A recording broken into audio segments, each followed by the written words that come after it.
Есть несколько факторов, на которые Общественная палата считает нужным обратить внимание. Я начну чуть дальше, издалека. В начале этого года представители гражданского общества обратились, около 500 человек подписали документ, обратились в руководство республики с просьбой обратить внимание на существующие тенденции, на существующую информацию о планах правительства, о планах парламента, руководства страны в плане внесения изменений в законодательство в гражданской сфере с учетом подписанного протокола между Российской Федерацией и Республикой Абхазия гармонизации законодательства двух стран. В нашей современной Абхазии немаленькую роль сыграли. Это было и до войны, и во время войны. И сейчас это происходит. Но события, которые сейчас в мире разворачиваются, и когда наш стратегический союзник в такой конфронтации находится с западными странами, конечно, возникают эти вопросы о наших взаимоотношениях с западными партнерами. Но я, с другой стороны, тоже понимаю, что Россия тоже не рвет все каналы связи. Поэтому тут нужен какой-то особый подход. И мне кажется, что все-таки в проекте, который я видел во всяком случае, там были учтены такие возможности для продолжения этой работы. Ну, я в свое время, честно говоря, когда увидел, что ситуация такая стала тупиковая, я взял этот законопроект, пришел в Центр гуманитарных программ и хотел как-то внести свой вклад, чтобы компромисс какой-то найти. Вот здесь присутствуют люди, с которыми мы тогда разговаривали. Но мне сказали, что сейчас это не актуально. Я вам говорю откровенно, что я придерживаюсь позиции жесткого регулирования общественных отношений в этой сфере. Прошу не путать с жестоким регулированием.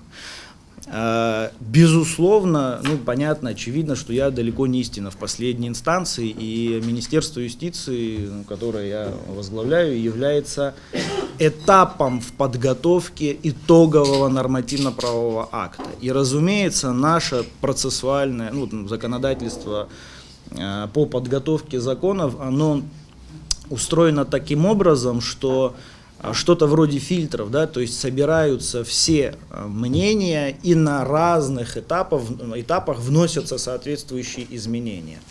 Каков будет этот закон в конечном его принятии парламентом, я точно, разумеется, сказать не могу.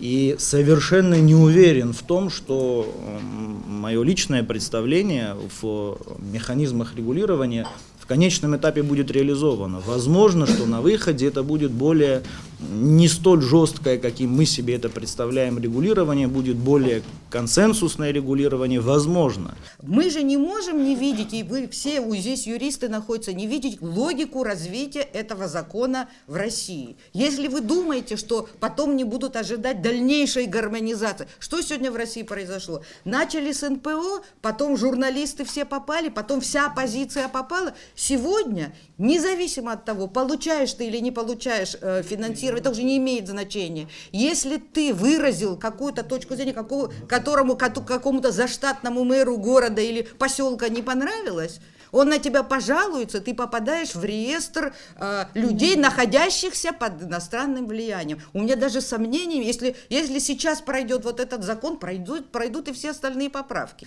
Но ввиду того, что здесь, к сожалению, нашему нет министра иностранных дел, чьи заявления мы постоянно читаем и слышим, и видим.